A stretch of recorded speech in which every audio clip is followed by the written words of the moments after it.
ಶ್ರೀಕೃಷ್ಣಾಯ ನಮಃ. ವಸುದೇವಸುತಂ ದೇವಂ ಕಂಸಚಾಣೂರಮರ್ದನಂ ದೇವಕೀ ಪರಮಾನಂದಂ ಕೃಷ್ಣಂ ವಂದೇ ಜಗದ್ಗುರುಂ. ಬ್ರಹ್ಮಸ್ಥಾನ ಸರೋಜಮಧ್ಯವಿಲಸತ್ ಚೀತಾಂಶುಪೀಠಸ್ಥಿತಂ ಸ್ಫೂರ್ಜತ್ಸೂರ್ಯರುಚಿಂ ವರಾಭಯಕರಂ ಕರ್ಪೂರಕುಂದೋಜ್ವಲಂ ಶ್ವೇತಸ್ರಗ್ವಸನಾನುಲೇಪನಯುತಂ ವಿದ್ಯುದೃಚಾ ಕಾಂತಯ ಸಂಶ್ಲಿಷ್ಟಾರ್ಧತನುಂ ಪ್ರಸನ್ನವದನಂ ವಂದೇ ಗುರುಂ ಸಾದರಂ. ಶ್ರೀಗುರುಭ್ಯೋ ನಮಃ. ಲಂಬೋದರಂ ಪರಮಸುಂದರಮೇಕದಂತಂ ರಕ್ತಾಂಬರಂ ತ್ರಿನಯನಂ ಪರಮಂ ಪವಿತ್ರಂ ಉದ್ಯದ್ದಿವಾಕರ ಕರೋಜ್ವಲಕಾಯಕಾಂತಂ ವಿಘ್ನೇಶ್ವರಂ ಸಕಲವಿಘ್ನಹರಂ ನಮಾಮಿ. ತ್ವಾಂ ದೇವ ವಿಘ್ನದಲನೇತಿ ಚ ಸುಂದರೇತಿ ಭಕ್ತಿಪ್ರಿಯೇತಿ ಸುಖದೇತಿ ಫಲಪ್ರದೇತಿ ವಿದ್ಯಾಪ್ರದೇತ್ಯಗಹರೇತಿ ಚ ಯೇ ಸ್ತುವಂತಿ ತೇಭ್ಯೋ ಗಣೇಶವರದೋ ಭವ ನಿತ್ಯಮೇವ. ಶ್ರೀ ಮಹಾಗಣಪತಯೇ ನಮಃ. ಯಾ ಕುಂದೇಂದು ತುಷಾರಹಾರಧವಳ ಯಾ ಶುಭ್ರ ವಸ್ತ್ರಾವೃತ ಯಾ ವೀಣಾ ವರದಂಡಮಂಡಿತಕರ ಯಾ ಶ್ವೇತ ಪದ್ಮಾಸನ ಯಾ ಬ್ರಹ್ಮಾಚ್ಯುತ ಶಂಕರ ಪ್ರಭೃತಿಭಿಃ ದೇವೈಃ ಸದಾ ವಂದಿತಾ ಸಾ ಮಾಂ ಪಾತು ಸರಸ್ವತೀ ಭಗವತಿ ನಿಶ್ಶೇಷ ಜಾಡ್ಯಾಪಃ. ಶ್ರೀ ಸರಸ್ವತ್ಯೇ ನಮಃ. ವೇದಾರ್ಥತತ್ವವಿಶದೀಕರಣೇನ ಪುಂಸಾಂ ಉಚ್ಚೈರ್ಗತಿಂ ಜಗತಿಯೋ ದಯಾಯ ವಿಧಾತುಂ ರಮ್ಯಾಂ ಪುರಾಣಪದವೀಂ ಪ್ರಣಿನಾಯ ತಸ್ಮೈ ಲೋಕೇಶವೈಭವಪುಷೇ ಋಷಯೇ ನಮಸ್ತಾತ್. ತಸ್ಮೈ ವ್ಯಾಸಾಯ ಮುನಯೇ ಸರ್ವಜ್ಞಾಯ ಮಹರ್ಷಯೇ ಪರಾಶರ್ಯಾಯ ಶಾಂತಾಯ ನಮೋ ನಾರಾಯಣಾತ್ಮನೆ. ಶ್ರೀ ವ್ಯಾಸಾಯ ನಮಃ. ನಾರಾಯಣಂ ನಮಸ್ಕೃತ್ಯ ನರಂ ಚೈವ ನರೋತ್ತಮಂ ದೇವೀಂ ಸರಸ್ವತೀಂ ವ್ಯಾಸಂ ತತೋ ಜಯಮುದೀರಯೇತ್. ಕನಕರುಚಿದುಕೂಲಃ ಕುಂಡಲೋಲ್ಲಾಸಿಗಲ್ಲಃ ಶಮಿತಭುವನಭಾರಃ ಕೋಪಿ ಲೀಲಾವತಾರಃ ತ್ರಿಭುವನ ಸುಖಕಾರಿ ಶೇಷಶಾಯೀ ಮುಕುಂದೋ ಪರಿಕಲಿತರಮಾಂಗೋ ಮಂಗಲಂ ನಸ್ತನೋತು. ನಮಾಮಿ ಗೋವಿಂದ ಪದಾರವಿಂದಂ ಸದೇಂದಿರಾನಂದನಮುತ್ತಮಾಡ್ಯಂ ಜಗಜ್ಜನಾನಾಂ ಹೃದಯ ಸನ್ನಿವಿಷ್ಟಂ ಮಹಾಜನೈಕಾಯನಮುತ್ತಮೋತ್ತಮಂ. ನಮಸ್ತೆ ಚಕ್ರಹಸ್ತಾಯ ಶಾಂಗಹಸ್ತಾಯ ತೇ ನಮಃ. ನಂದಹಸ್ತಾಯ ತೇ ವಿಷ್ಣೋ ಶಂಖಹಸ್ತಾಯ ತೇ ನಮಃ. ಓಂ ನಮೋ ವಾಸುದೇವಾಯ ನಮಃ ಸಂಕರ್ಷಣಾಯ ಚ ಪ್ರದ್ಯುಮ್ನಾಯ ನಮಸ್ತುಭ್ಯಂ ಅನಿರುದ್ಧಾಯ ತೇ ನಮಃ. ಅನಾಕಾರೋ ಮಹೋಜಾಶ್ಚ ಯಶ್ಚಾದೃಷ್ಟಗತಿರ್ದಿವಿ ಜಗತ್ಪೂಜ್ಯೋ ಜಗತ್ಪ್ರಾಣಂ ತಂ ವಾಯುಂ ಪ್ರಣಮಾಮ್ಯಹಂ. ವಾಯುರೂಪಿ ಪರಮಾತ್ಮನೇ ನಮಃ. ಪ್ರಿಯ ಬಾಂಧವರೇ, ನಮ್ಮ ಈ ಶ್ರೀ ಲಾಲೀಕೃಷ್ಣ ಚಾನಲ್ಗೆ ಸ್ವಾಗತ. ಇಂದಿನ ವಿಡಿಯೋದಲ್ಲಿ ನಾವು ಶ್ರೀಮದ್ ವಾಯು ಮಹಾಪುರಾಣದ ಪ್ರಥಮ ಖಂಡದ 48ನೆಯ ಅಧ್ಯಾಯವಾದ ಜಂಬೂದ್ವೀಪದ ಮಧ್ಯಗತವಾದ ದ್ವೀಪಗಳ ವರ್ಣನೆ, ಅಂಗದ್ವೀಪ, ಯಮದ್ವೀಪ, ಮಲಯದ್ವೀಪವೇ ಮೊದಲಾದ 6 ದ್ವೀಪಗಳ ವಿಚಾರ ಮಾಡೋಣ. ಶ್ರೀಕೃಷ್ಣಾಯ ನಮಃ. ಸೂತ ಮುನಿಯು ಹೇಳುತ್ತಾರೆ, ಎಲೆ ಮುನಿವರ್ಯರೇ, ಈಗ ಭಾರತ ವರ್ಷದ ದಕ್ಷಿಣ ದಿಕ್ಕಿನಲ್ಲಿರುವ ದ್ವೀಪದ ವಿಷಯವನ್ನು ತಿಳಿಸುವೆನು ಕೇಳಿ. ಈ ಭಾರತ ವರ್ಷದ 10,000 ಯೋಜನ ವಿಸ್ತೀರ್ಣವಾದ ಸಮುದ್ರದ ಆಚೆಗೆ 3,000 ಯೋಜನದಷ್ಟು ಉದ್ದವೂ ಅದಕ್ಕೆ 3ರಷ್ಟು ಅಂದರೆ 9,000 ಯೋಜನ ವಿಸ್ತೀರ್ಣವೂ ಆದ ನಾನಾ ಪುಷ್ಪ ಫಲಗಳಿಂದ ಭರಿತವೂ ಆದ ದ್ವೀಪವಿರುವುದು. ಆ ದ್ವೀಪದಲ್ಲಿ ವಿದ್ಯುತ್ವಂತವೆಂಬ ಮಹತ್ತಾದ ಕುಲ ಪರ್ವತವಿರುತ್ತದೆ.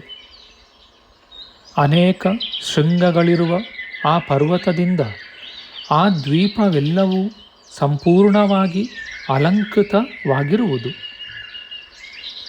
ಆ ದ್ವೀಪದಲ್ಲಿ ಸ್ವಚ್ಛವೂ ವಿಮಲವೂ ರುಚಿಯೂ ಶೀತಲವೂ ಆದ ಜಲದಿಂದ ಪೂರ್ಣವಾದ ಸಾವಿರಾರು ನದಿಗಳು ತಟಾಕಗಳು ಶೋಭಿಸುತ್ತಿವೆ. ಆ ಪರ್ವತದ ಅತಿ ವಿಸ್ತೀರ್ಣವೂ ಅತ್ಯಂತ ದೀರ್ಘವೂ ಆದ ಗುಹೆಗಳಲ್ಲಿ ನಾನಾಕಾರಗಳು ಅತಿ ಸಮೃದ್ಧಗಳೂ ಆದ ಅನೇಕ ನಗರಗಳು ಉಪವನಗಳು ಶೋಭಿಸುತ್ತಿವೆ.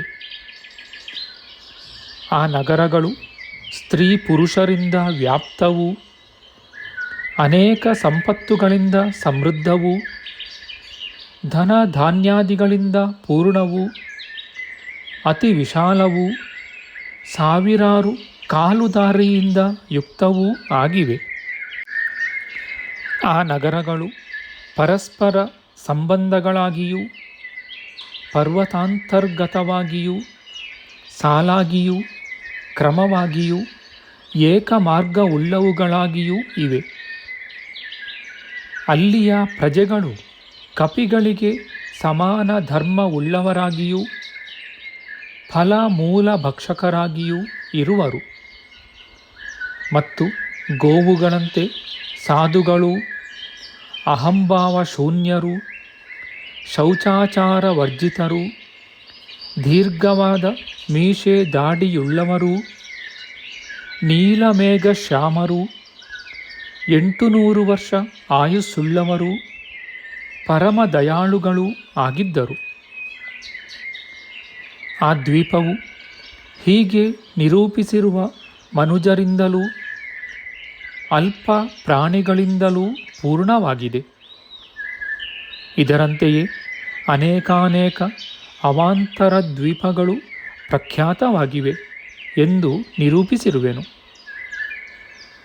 ಅವುಗಳಲ್ಲಿ ಕೆಲವು ನಗರಗಳು 20, 30, 50, 60, 80, 100 ಸಹಸ್ರ ಯೋಜನಗಳಷ್ಟು ವಿಸ್ತೀರ್ಣವಾಗಿಯೂ ನಾನಾ ಸತ್ವಗಳಿಂದ ವ್ಯಾಪ್ತವಾಗಿಯೂ ಇವೆ.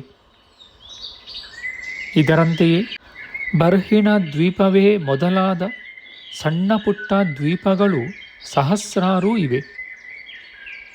ಜಂಬೂ ದ್ವೀಪಕ್ಕಿಂತಲೂ ಬೇರೆಯಾದ ಷಟ್ ದ್ವೀಪಗಳು ವಿವಿಧ ಪ್ರಾಣಿಗಳಿಗೆ ಆಶ್ರಯವಾಗಿಯೂ ನಾನಾ ರತ್ನಗಳಿಗೆ ಗಣಿಗಳಾಗಿಯೂ ಲೋಕ ಪ್ರಖ್ಯಾತವಾಗಿಯೂ ಮಾನ್ಯವಾಗಿಯೂ ಇವೆ. ಈ ಲೋಕದಲ್ಲಿ ಅಂಗದ್ವೀಪ, ಯಮದ್ವೀಪ, ಮಲಯದ್ವೀಪ, ಶಂಖದ್ವೀಪ, ಕುಶದ್ವೀಪ, ವರಾಹದ್ವೀಪ, ಜಂಬೂದ್ವೀಪಗಳೆಂಬ 7 ದ್ವೀಪಗಳು ಪ್ರಖ್ಯಾತವಾಗಿವೆ. ಇವುಗಳಲ್ಲಿ ಅಂಗದ್ವೀಪದ ವಿಚಾರಗಳನ್ನು ಹೇಳುವೆನು ಕೇಳಿ. ಅದು ಅನೇಕ ಸಂಘಗಳಿಗೆ ಆಶ್ರಯವಾಗಿಯೂ ನಾನಾ ಮ್ಲೇಚ್ಛ ಗಣಗಳಿಂದ ವ್ಯಾಪ್ತವಾಗಿಯೂ ಅತಿ ವಿಸ್ತಾರವಾಗಿಯೂ ಇದೆ. ಆ ಅಂಗದ್ವೀಪವು ಸುವರ್ಣ ರತ್ನಗಳ ವಿವಿಧ ಗಣಿಗಳಿಗೆ ಆಶ್ರಯವೂ ನದಿಗಳು ವನಗಳು ಪರ್ವತಗಳು ಇವುಗಳಿಂದ ವಿಚಿತ್ರವೂ ಲವಣ ಸಮುದ್ರಕ್ಕೆ ಸಮವೂ ಆಗಿದೆ. ಆ ದ್ವೀಪದಲ್ಲಿ ಅತಿ ವಿಸ್ತಾರವಾದ ಚಕ್ರಗಿರಿಯು ಅನೇಕ ಝರಿಗಳಿಂದಲೂ ಗವಿಗಳಿಂದಲೂ ಪೂರ್ಣವಾಗಿದೆ. ಆ ಪರ್ವತದ ನದಿಯಲ್ಲಿ ನಾನಾ ವಿಧ ಪ್ರಾಣಿಗಳು ವಾಸಿಸುತ್ತವೆ. ಅನೇಕ ದೇಶಗಳಿಗೆ ಆಶ್ರಯವಾದ ಆ ಮಹಾಗಿರಿಯು ನಾಗದೇಶದ ಮಧ್ಯಭಾಗದಲ್ಲಿದೆ. ಆ ಗಿರಿಯು ತನ್ನ ಕೊನೆಯಿಂದ ನದಿಗಳಿಗೆ ಪತಿಯಾದ ಸಮುದ್ರದ ತಳವನ್ನು ನಾಗಲೋಕವನ್ನು ಮುಟ್ಟುತ್ತಿದೆ. ಎರಡನೆಯದಾದ ಯಮದ್ವೀಪವಾದರೂ ನಾನಾ ರತ್ನಗಳಿಂದ ಮಂಡಿತವೂ ಫಲ ವೃಕ್ಷಗಳಿಂದ ಭೂಷಿತವೂ ಆಗಿದೆ. ಅದರಲ್ಲಿ ಅನೇಕ ಧಾತುಗಳಿಂದ ಭೂಷಿತವಾದ ದ್ಯುತಿಮಂತವೆಂಬ ಪರ್ವತವಿರುತ್ತದೆ. ಅದು ಸಮುದ್ರಗಾಮಿಗಳಾದ ಅನೇಕ ನದಿಗಳಿಗೆ ಜನಕವಾಗಿಯೂ ಸುವರ್ಣಗಳಿಗೆ ಆಶ್ರಯವಾಗಿಯೂ ಇರುತ್ತದೆ. ಈ ಯಮದ್ವೀಪದಂತೆಯೇ ಮಲಯದ್ವೀಪವೂ ಕೂಡ ಅನೇಕ ವನಗಿರಿ ನದಿಗಳಿಂದ ಪೂರ್ಣವೂ ನವರತ್ನಗಳಿಗೆ ಆಶ್ರಯವೂ ಸುವರ್ಣಮಯವೂ ಅತಿ ವಿಶಾಲವೂ ಸುಪ್ರಸಿದ್ಧವೂ ಆಗಿದೆ. ಅದು ಕೂಡ ಚಂದನ ವನಗಳಿಂದ ಅಲಂಕೃತವೂ ಸಮುದ್ರದಿಂದ ಆವೃತವೂ ನಾನಾ ಮ್ಲೇಚ್ಛ ಜನರಿಂದ ವ್ಯಾಪ್ತವೂ ನದಿ ಪರ್ವತಗಳಿಂದ ಮಂಡಿತವೂ ಆಗಿದೆ. ಆ ದ್ವೀಪದಲ್ಲಿ ಕಾಂತಿಯುತವೂ ರಜತಮಯವೂ ಪರ್ವತೋತ್ತಮವೂ ಆದ ಮಹಾಮಲಯ ಪರ್ವತವು ಲೋಕ ಪ್ರಸಿದ್ಧವಾಗಿದೆ. ಅದೂ ಅಲ್ಲದೆ ಆ ದ್ವೀಪದ ಭೂಮಿಯಲ್ಲಿ ಅತ್ಯಂತ ಪ್ರಖ್ಯಾತವಾದ ಎರಡನೆಯ ಮಂದರಗಿರಿಯೂ ಸಹ ಇರುತ್ತದೆ ಮತ್ತು ದೇವಾಸುರರಿಂದ ನಮಸ್ಕೃತರಾದ ಅಗಸ್ತ್ಯ ಮಹರ್ಷಿಗಳ ಆಶ್ರಮವೂ ಇರುತ್ತದೆ. ಮಲಯ ಮತ್ತು ಮಂದರಗಿರಿಗಳ ಪಾದಗಳು ಅಂದರೆ ತಪ್ಪಲುಗಳು ಸುವರ್ಣಮಯಗಳಾಗಿವೆ. ಅಲ್ಲಿರುವ ಆಶ್ರಮಗಳು ಲತಾಗೃಹ, ತೃಣಾಂಗಣ, ಸೋಮಲತೆ ಇವುಗಳಿಂದ ಪೂರ್ಣವೂ ಪುಣ್ಯ ಪುರುಷರಿಂದ ಸೇವ್ಯವೂ ಆಗಿವೆ. ನಾನಾ ಪುಷ್ಪ ಫಲಗಳಿಂದ ಪೂರ್ಣವಾಗಿರುವುದರಿಂದ ಸ್ವರ್ಗಲೋಕಕ್ಕಿಂತಲೂ ಅಧಿಕವಾಗಿಯೇ ಇವೆ. ಪ್ರತಿ ಪರ್ವಕಾಲದಲ್ಲಿಯೂ ಸ್ವರ್ಗಲೋಕವೇ ಸಾಕ್ಷಾತ್ತಾಗಿ ಇಲ್ಲಿಗೆ ಇಳಿದು ಬರುತ್ತದೆ. ಅದರ ಸಮೀಪದಲ್ಲಿಯೇ ನಾನಾ ಧಾತು ವಿಶೇಷಗಳಿಂದ ಮಂಡಿತವೂ ಅನೇಕ ಯೋಜನೋನ್ನತವೂ ವಿಚಿತ್ರವಾದ ಕೋಡು ಕಲ್ಲುಗಳು ದರೀಗೃಹಗಳು ಇವುಗಳಿಂದ ಭೂಷಿತವೂ ಆದ ತ್ರಿಕೂಟಗಿರಿಯು ಹೊಳೆಯುತ್ತಿದೆ. ರಮ್ಯವಾದ ಆ ತ್ರಿಕೂಟಗಿರಿಯ ಪಕ್ಕದಲ್ಲಿಯೇ ಸುವರ್ಣಮಯವಾದ ಕೋಟೆ ಕೊತ್ತಲಗಳು, ಪುರದ್ವಾರಗಳು, ಬಿಡಿಬಿಡಿಯಾದ ಪಟಗೃಹಗಳು ಇವುಗಳಿಂದ ಮನೋಹರವೂ ಅರಮನೆಗಳು, ಉಪ್ಪರಿಗೆಯ ಸಾಲುಗಳು ಇವುಗಳಿಂದ ಮಂಡಿತವೂ 100 ಯೋಜನ ವಿಸ್ತೀರ್ಣವೂ 300 ಯೋಜನಗಳ ಉದ್ದವೂ ನಿತ್ಯ ತುಷ್ಟರಾದ ಜನಗಳಿಂದ ಪೂರ್ಣವೂ ಅತಿ ವಿಶಾಲವೂ ಆದ ಲಂಕಾ ನಗರಿಯು ಪ್ರಜ್ವಲಿಸುತ್ತಿರುವುದು. ಆ ಲಂಕಾ ನಗರಿಯಲ್ಲಿ ಸ್ವೇಚ್ಛಾರೂಪಿಗಳು, ಮಹಾತ್ಮರು, ಬಲದಿಂದ ಗರ್ವಿತರು, ಮಹಾನುಭಾವರಾದ ದೇವತೆಗಳಿಗೆ ದ್ವೇಷಿಗಳೂ ಆದ ಮಹಾರಾಕ್ಷಸರು ವಾಸ ಮಾಡುವರು. ಮತ್ತು ಆ ಲಂಕಾ ಮಹಾನಗರಿಯು ಶತ್ರುಗಳಿಗೆ ಅಗಮ್ಯವಾಗಿಯೂ ಮನುಷ್ಯರ ಬಾಧೆಗಳಿಗೆ ಸಿಕ್ಕದೇ ಇರುವುದಾಗಿಯೂ ರಮ್ಯವಾಗಿಯೂ ಇದೆ. ಆ ಲಂಕಾದ್ವೀಪದ ಪೂರ್ವಭಾಗದ ನದೀಪತಿಯಾದ ಸಮುದ್ರದ ತೀರದಲ್ಲಿ ಗೋಕರ್ಣ ನಾಮಕನಾದ ಪರಮೇಶ್ವರನ ಅತಿ ವಿಶಾಲವಾದ ದೇವಾಲಯವು ಹೊಳೆಯುತ್ತಿರುವುದು. ಹಾಗೆಯೇ ಶಂಖದ್ವೀಪವು ಏಕಚಕ್ರಾಧಿಪತ್ಯಕ್ಕೆ ಒಳಪಟ್ಟದ್ದಾಗಿದೆ. ಅದು 100 ಯೋಜನ ವಿಸ್ತೀರ್ಣವಾಗಿಯೂ ನಾನಾ ಮ್ಲೇಚ್ಛರ ಗುಂಪಿಗೆ ಆಶ್ರಯವಾಗಿಯೂ ಇರುತ್ತದೆ. ಆ ಶಂಖದ್ವೀಪದಲ್ಲಿ ಅತಿ ಶುಭ್ರವಾದ ಶಂಖದ ಚೂರುಗಳಂತೆ ಕಾಂತಿಯುಳ್ಳ ಶಂಖಗಿರಿಯು ಹೊಳೆಯುತ್ತಿದೆ. ಅದು ನಾನಾ ರತ್ನಗಳಿಗೆ ಗಣಿಯಾಗಿಯೂ ಪವಿತ್ರವಾಗಿಯೂ ಮಹಾತ್ಮರಿಗೆ ಆಶ್ರಯವಾಗಿಯೂ ಇದೆ. ಆ ಶಂಖಗಿರಿಯಿಂದ ಮಹಾಪುಣ್ಯಪ್ರದವೂ ಅತಿ ಮಹತ್ತೂ ಆದ ಶಂಖ ನದಿಯು ಉತ್ಪನ್ನವಾಗಿದೆ. ಆ ನದಿಯ ಮಡುವಿನಲ್ಲಿ ಶಂಖಮುಖನೆಂಬ ನಾಗರಾಜನು ವಾಸ ಮಾಡುವನು. ಶಂಖದ್ವೀಪದಂತೆಯೇ ಕುಮುದದ್ವೀಪವೂ ಕೂಡ ನಾನಾ ವಿಧ ಪುಣ್ಯ ಸ್ಥಳಗಳಿಂದಲೂ ಮಹಾತ್ಮರಿಂದಲೂ ಸೇವಿತವೂ ನಾನಾ ಗ್ರಾಮಗಳಿಂದ ಸಂಕೀರ್ಣವೂ ನಾನಾ ರತ್ನಗಳಿಗೆ ಆಶ್ರಯವೂ ಮಂಗಳಕರವೂ ಆಗಿದೆ. ಅದರಲ್ಲಿ ಮಹಾಭಾಗ್ಯದಾಯಕಳು ದುಷ್ಟರ ಸಂಹಾರಕಳು ಮಹಾದೇವನ ಭಗಿನಿಯೂ ಆದ ಕುಮುದಾದೇವಿಯು ಮಹಾತ್ಮರಾದ ಪ್ರಜೆಗಳಿಂದ ಪೂಜಿಸಲ್ಪಡುತ್ತಾಳೆ. ಪೂರ್ವ ದ್ವೀಪಗಳಂತೆ ವರಾಹದ್ವೀಪವೂ ಕೂಡ ವಿವಿಧರಾದ ಮ್ಲೇಚ್ಛರ ಸಂಘಗಳಿಗೆ ಆಶ್ರಯವಾಗಿಯೂ ನಾನಾ ಜಾತಿಯ ಜನಗಳಿಗೆ ಆವಾಸ ಸ್ಥಾನವಾಗಿಯೂ ನಾನಾ ನಗರಗಳಿಂದ ಪೂರ್ಣವಾಗಿಯೂ ಧನ ಧಾನ್ಯಗಳಿಂದ ಭರಿತವಾಗಿಯೂ ಅತಿ ವಿಸ್ತಾರವಾಗಿಯೂ ಇದೆ. ಅದರಲ್ಲಿ ಧರ್ಮಾತ್ಮರಾದ ಅನೇಕರು ವಾಸಿಸುವರು.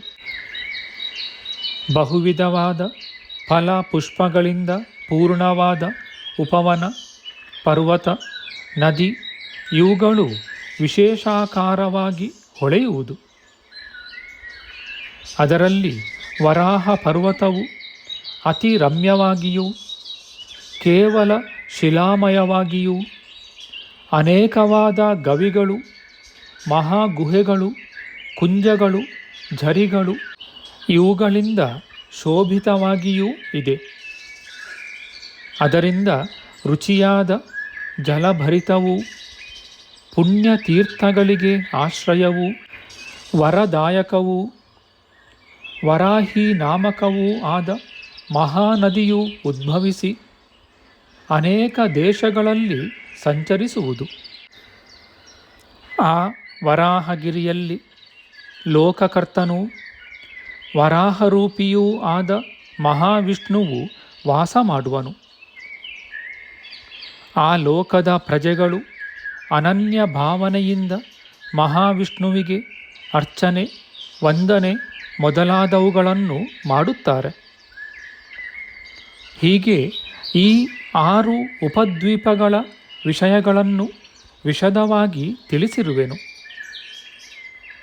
ಈ 6 ದ್ವೀಪಗಳ ದಕ್ಷಿಣ ದಿಕ್ಕಿನಲ್ಲಿ ಭಾರತ ದ್ವೀಪವು ಬಹು ವಿಸ್ತಾರವಾಗಿಯೂ ರಮ್ಯವಾಗಿಯೂ ಇರುತ್ತದೆ. ಹೀಗೆ ಈ ಜಂಬೂದ್ವೀಪ ಒಂದೇ ಅನೇಕ ಭಾಗಗಳಿಂದ ಕೂಡಿ ಬಹುದ್ವೀಪವಾಗಿದೆ. ಈ ಒಂದು ದ್ವೀಪವೇ ಸಮುದ್ರ ಜಲದಿಂದ ವಿಭಿನ್ನವಾದ ಸನ್ನಿವೇಶದಿಂದ ಅನೇಕ ಸಣ್ಣ ಸಣ್ಣ ಖಂಡಗಳಾಗಿ ವಿಭಾಗಿಸಲ್ಪಟ್ಟಿದೆ. ಹೀಗೆ ಅವಾಂತರ ದ್ವೀಪಗಳಿಂದ ಸಹಿತವಾದ 4 ಮಹಾದ್ವೀಪಗಳನ್ನೂ ಮತ್ತು ಜಂಬೂದ್ವೀಪದ ವಿಸ್ತಾರವನ್ನೂ ನಿಮಗಾಗಿ ನಿರೂಪಿಸಿರುವೆನು ಎಂದು ಸೂತ ಪುರಾಣಿಕರು ಮಹರ್ಷಿಗಳಿಗೆ ಹೇಳಿದರು. ಇತಿ ಶ್ರೀ ಮಹಾಪುರಾಣೆ ವಾಯುಪ್ರೋಕ್ತೆ ಭುವನ ವಿನ್ಯಾಸೋ ನಾಮ ಅಷ್ಟಚತ್ವಾರಿಂಶೋಧ್ಯಾಯಃ. ಶ್ರೀಕೃಷ್ಣಾರ್ಪಣಮಸ್ತು. ನಮ್ಮ ಮುಂದಿನ ವಿಡಿಯೋದಲ್ಲಿ ನಾವು ಶ್ರೀಮದ್ ವಾಯು ಮಹಾಪುರಾಣದ ಪ್ರಥಮ ಖಂಡದ 49ನೆಯ ಅಧ್ಯಾಯವಾದ ಪ್ಲಕ್ಷದ್ವೀಪಾದಿ ವರ್ಣನೆ, ಅಲ್ಲಿನ ಸಪ್ತ ಪರ್ವತಗಳು, ಶಾಲ್ಮಲೀದ್ವೀಪ, ಕುಶದ್ವೀಪ, ಕ್ರೌಂಚದ್ವೀಪ, ಪುಷ್ಕರದ್ವೀಪ ಇವುಗಳ ವರ್ಣನೆಯ ವಿಚಾರ ಮಾಡೋಣ. ಆಧ್ಯಾತ್ಮಿಕ ಚರ್ಚೆ ಮತ್ತು ವಿಚಾರ ವಿನಿಮಯಕ್ಕಾಗಿ ಶುರು ಮಾಡಿದ ಈ ಚಾನಲ್ನಲ್ಲಿ ನಾವು ಅಪ್ಲೋಡ್ ಮಾಡುವ ಎಲ್ಲ ವಿಡಿಯೋಗಳನ್ನು ಸಂಪೂರ್ಣವಾಗಿ ನೋಡಿ ನಿಮ್ಮ ಸಲಹೆಗಳನ್ನು ಕಮೆಂಟ್ ಬಾಕ್ಸ್ನಲ್ಲಿ ಬರೆಯಿರಿ. ಈ ಚಾನಲ್ಗೆ ಸಬ್ಸ್ಕ್ರೈಬ್ ಮಾಡಿ ಹಾಗೂ ಬೆಲ್ ಬಟನ್ ಒತ್ತಿ ನಾವು ಹಾಕುವ ಎಲ್ಲ ವಿಡಿಯೋಗಳನ್ನು ನೋಡಿ ಪ್ರೋತ್ಸಾಹಿಸಿ. ಕೃಷ್ಣಂ ನಾರಾಯಣಂ ವಂದೇ ಕೃಷ್ಣಂ ವಂದೇ ವ್ರಜಪ್ರಿಯಂ ಕೃಷ್ಣಂ ದ್ವೈಪಾಯನಂ ವಂದೇ ಕೃಷ್ಣಂ ವಂದೇ ಪೃಥಾಸುತಂ. ಶ್ರೀಕೃಷ್ಣಾಯ ನಮಃ.